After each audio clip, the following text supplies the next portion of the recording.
Bom dia, a paz do Senhor para os amados irmãos. Esta manhã estamos aqui, realmente vou ter que estar ajeitando aqui a câmera, né, para ficar melhor, posição.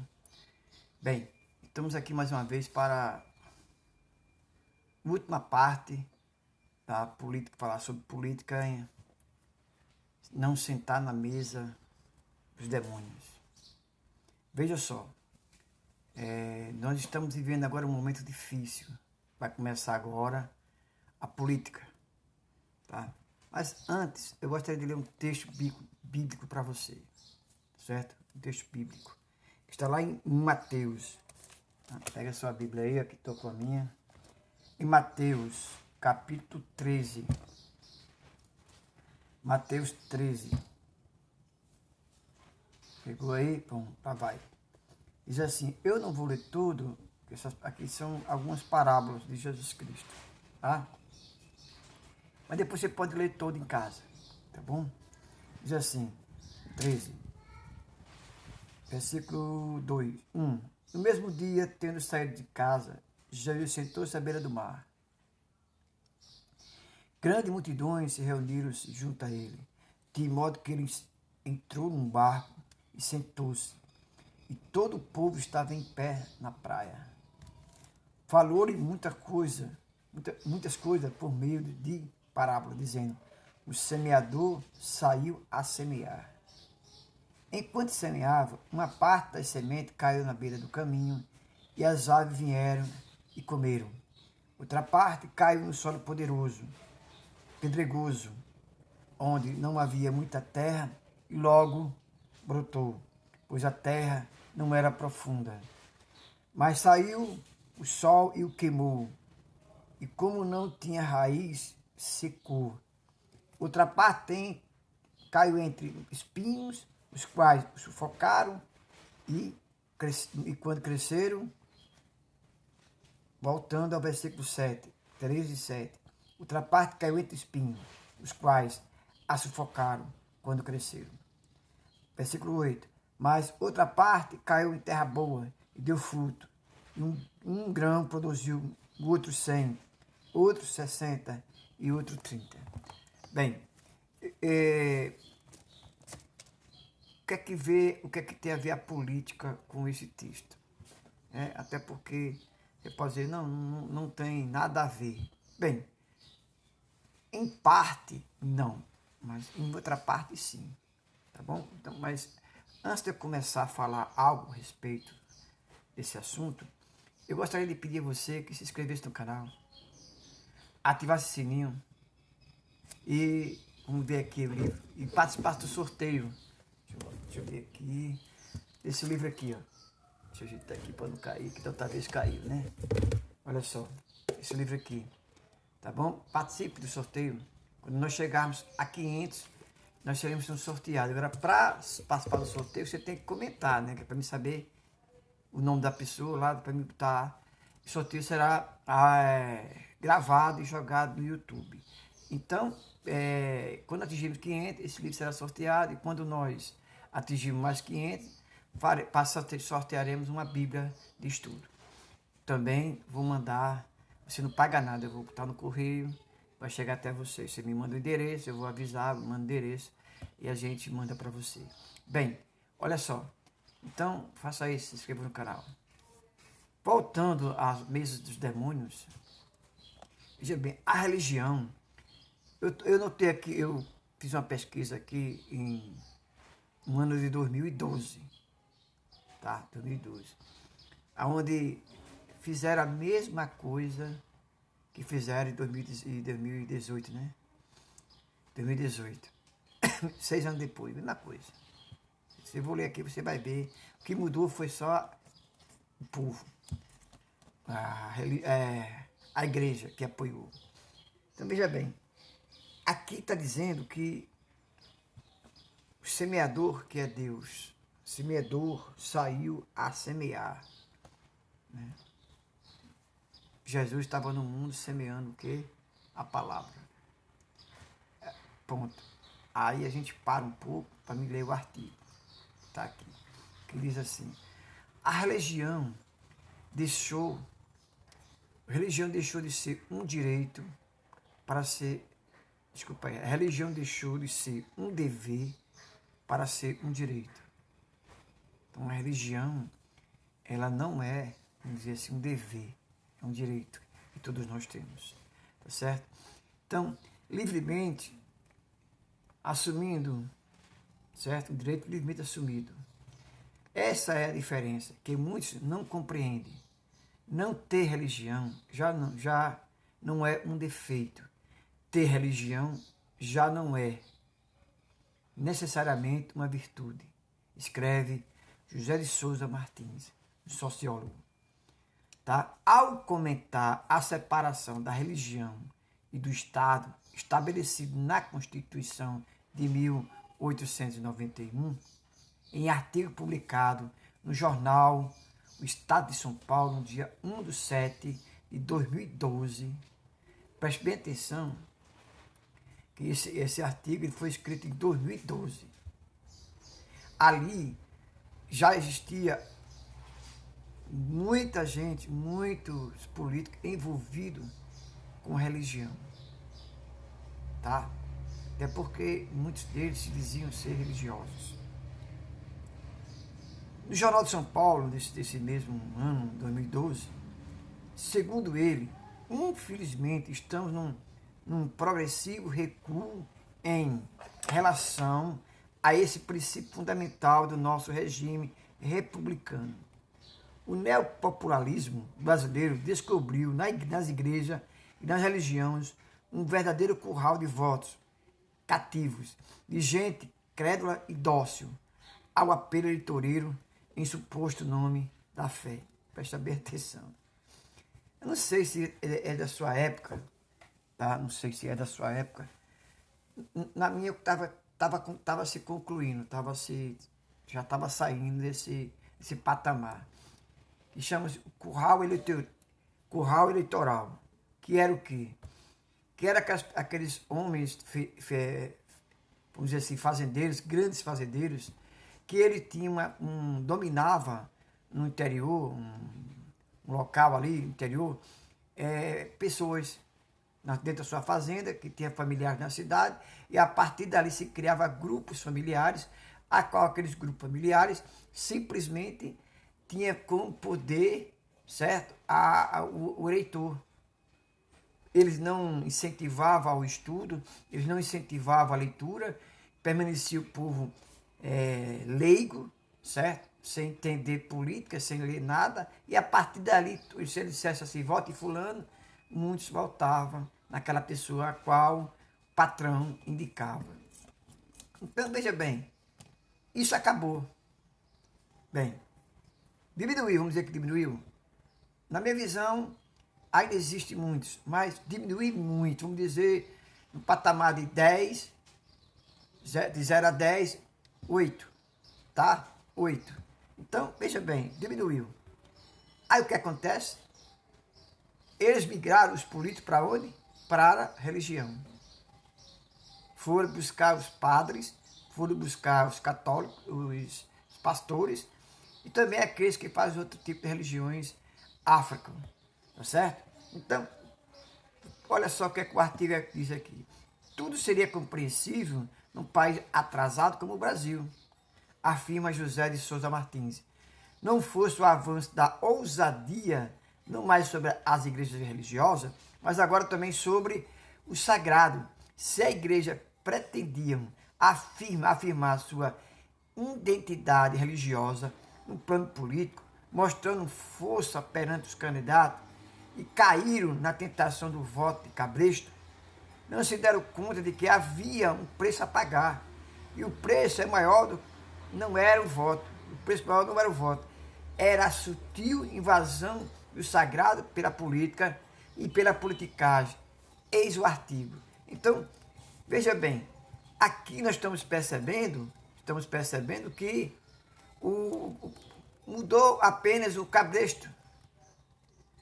Tá certo? Mudou apenas o fato de que as pessoas deixaram o campo e vieram para a religião.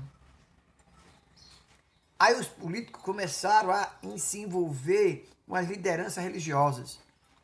Para quê? Para que elas pudessem ter o voto dos fiéis.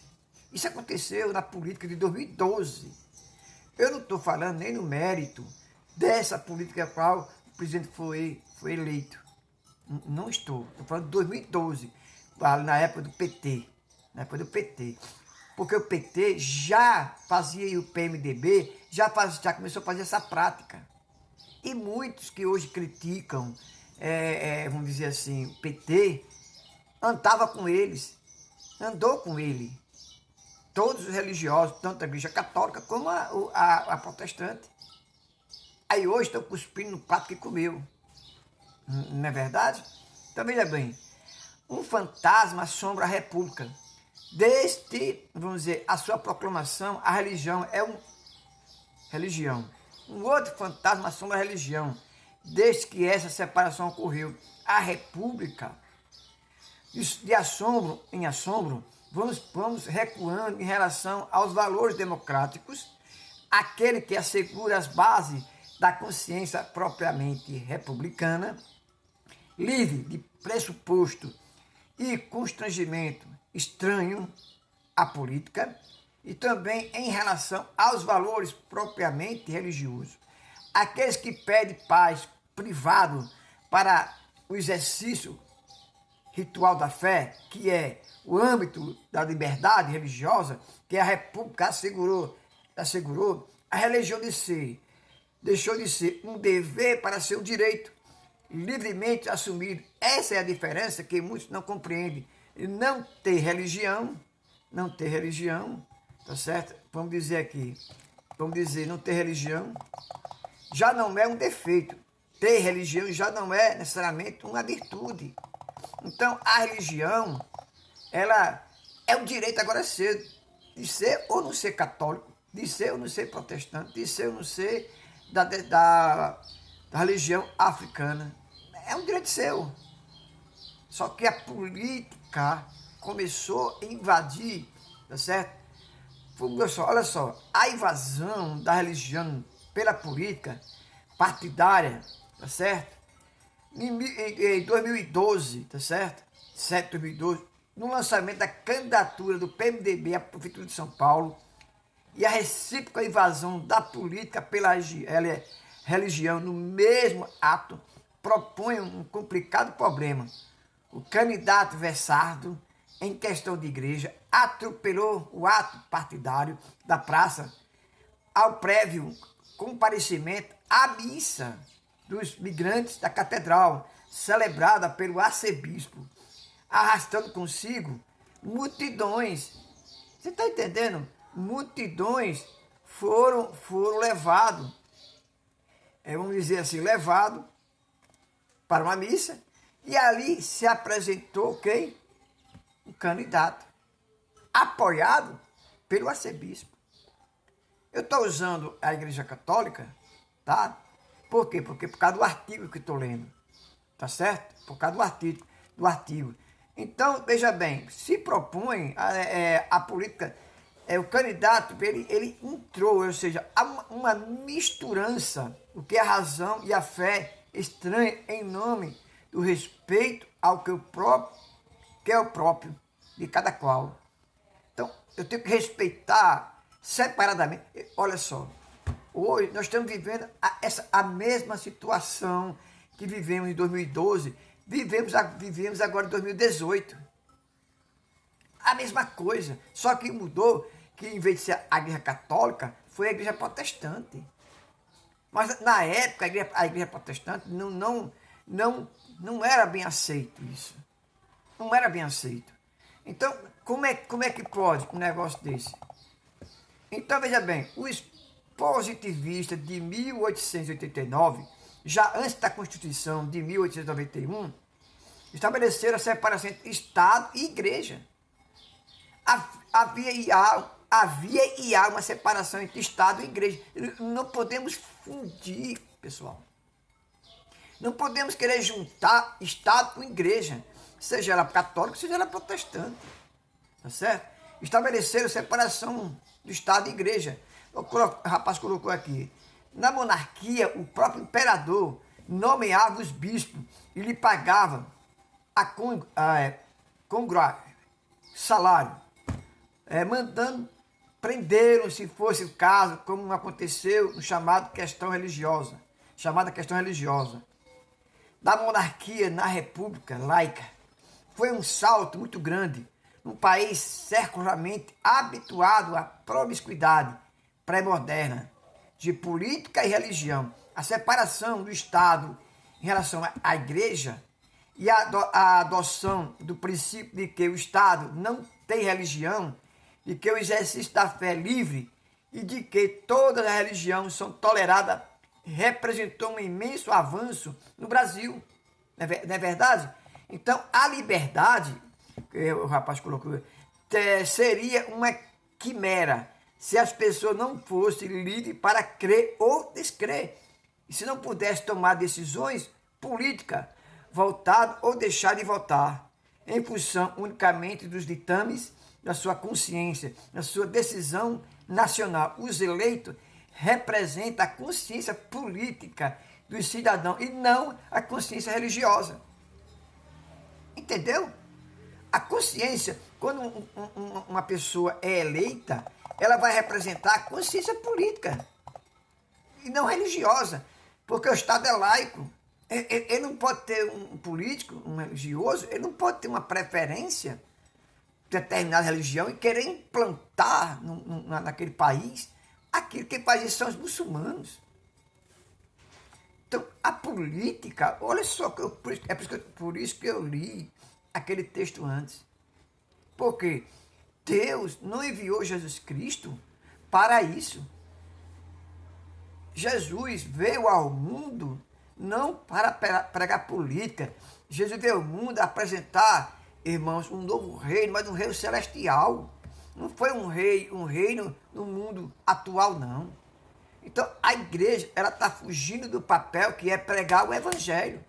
Somente isso. Não tem que estar vivendo querer misturar política com religião. O regime republicano não impediu que os brasileiros pudessem crer, que fossem católicos, protestantes ou profanassem, ou professantes de qualquer outra credo religioso. Os ateus, os descrentes, a religião não é um atributo necessário ao bom exercício do governo. Um presidente, carola, como foi o Arthur Bernardes, que no Jardim do Catete rezava ao anoitecer, quando o arcebispo Dom Duarte lhe implorou que fizesse cessar o bombardeio da cidade de São Paulo em 1924, que matava civis, também crianças e velhos, recusou e mandou dizer que São Paulo era rico e poderia reconstruir, certo, sua bela capital. Nada falou sobre a vida que motivava o apelo. Sua religião não o fez mais humano e nem fez um estadista. Não é verdade? Veja o que está acontecendo agora. Quantas mortes da pandemia do Covid-19 estão morrendo e o presidente preocupado com a economia. Como é isso? E ele não se diz cristão? Preocupado com a economia e não com a alma? E não com o espírito? Você está vendo como não pode haver essa correlação e infiltração entre religião e, vamos dizer assim, e política? Não pode. Não pode por causa disso. Que testemunho é esse? Ah, Jesus, só o sangue de Cristo, irmão. Eu não sei como é que as pessoas não estão entendendo, não estão enxergando isso, por isso que eu estou batendo nessa tecla. Veja bem, continua aqui. A República tampouco obrigou os brasileiros a crer nisto ou naquilo, ou vetou o acesso de quem crê à representação política e mesmo a presidência da República. Desde 1889, apenas 2 presidentes da República foram protestantes. Café Filho foi presbiteriano. Ernesto Geisel, luterano. E todos os demais foram, ao menos nominalmente, católicos. Não é verdade? Então, já tivemos 2 evangélicos na presidência. Esse que está aí, que se diz evangélico também, que é apoiado pelos evangélicos. A preocupação dele não é com a alma. Por que não é com a alma? Porque ele é político. A preocupação dele é com a economia. Os pastores têm que se preocupar com o quê? Com as almas daqueles que estão morrendo sem conhecer a Cristo. Então, essa decisão da igreja, a igreja evangélica, certo? Se envolver com política, é por isso que você é sentar na mesa demoníaca. Porque ali dentro, irmãos, dentro da política, existe, é um Estado, nós somos um Estado laico.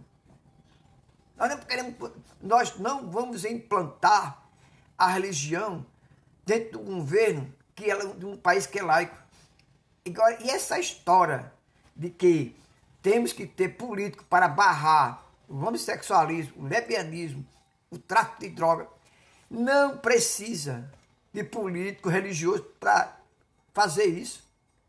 Porque não é a lei que vai mudar o caráter da pessoa, nem a personalidade da pessoa. É a Bíblia, a palavra de Deus, é a Bíblia. Temos que pregar o Evangelho. Esse é o papel, por isso que nós estamos vivendo aqui. Irmão, Deus não precisa da ajuda de ninguém para transformar o homem. O homem é que precisa da ajuda de Jesus. Voltando aqui. A decisão republicana foi boa também para a Igreja Católica e para as diferentes religiões que se difundiram no Brasil desde o Império. Com ela, a Igreja se libertou da tutela do Estado, ganhou completa liberdade para ser plenamente Igreja, sem sofrer interferência nas questões propriamente religiosas. O que a República proclamou é que, assim como o Estado não se mete no assunto das igrejas e das religiões, a religião e a igreja não metem no assunto do Estado. Concordo plenamente. O Estado, as políticas, não pode querer fazer valer ordem religiosa, porque a igreja pertence a Deus. Pertence a Deus. E não ao Estado. E o Estado pertence ao povo e não a uma determinada religião. Entendeu? Isso não pode acontecer. Infelizmente, estamos num progressivo recuo de religião. E esse princípio fundamental do nosso regime republicano, o neopopularismo brasileiro, descobriu nas igrejas e na religião um verdadeiro curral de votos cativos, de gente crédula e dócil ao apelo eleitoreiro em suposto nome da fé. Não só os evangélicos têm sido assediados e não raro seduzidos pela contada partidária, mas também os católicos têm sido uma disponibilidade para a sedução, que não é pequena. Já nas campanhas de Lula e do PT, o uso abusivo do templo, até o púlpito, não mereceu reparo. Ou seja, esses mesmos que hoje reclamam do PT, comiam no prato do PT. Esses mesmos pastores, esses mesmos padres que hoje cospem no prato, comiam no prato do PT. Então não tem direito nenhum. Como hoje, muitos pastores e muitos católicos apoiam Bolsonaro. Um homem que só pensa na economia, mas não pensa no povo como vida. Somos só número para ele. Tudo seria compreensível num país atrasado como o Brasil. Não fosse o avanço da ousadia, não mais sobre as igrejas religiosas, mas agora também sobre o sagrado.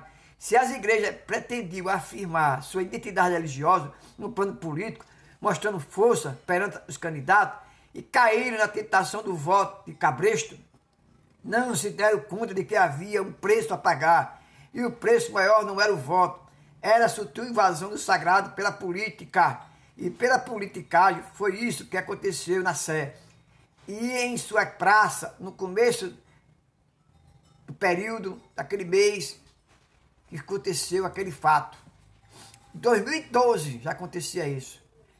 2018 aconteceu de novo. E está acontecendo, já estão preparando tudo de novo para 2022. Isso é uma vergonha. Nós não podemos misturar política com religião. Tá certo? Bem, pessoal, passei do tempo, me desculpe aí. Vou voltar, acabou agora. Essa foi a última parte. Que Deus abençoe você, tá certo? E não esqueça, se inscreva no meu canal, ative o sininho e compartilhe. Se inscreva no canal, ative o sininho e compartilhe em nome de Jesus. Talvez você não goste desse assunto, mas esse assunto é importante você saber. Não devemos sentar na mesa dos demônios. Jesus veio pregar o Evangelho. E todo aquele que crê e for batizado será salvo. Tá certo? A paz do Senhor, tenha um bom dia e até o próximo assunto em nome de Jesus.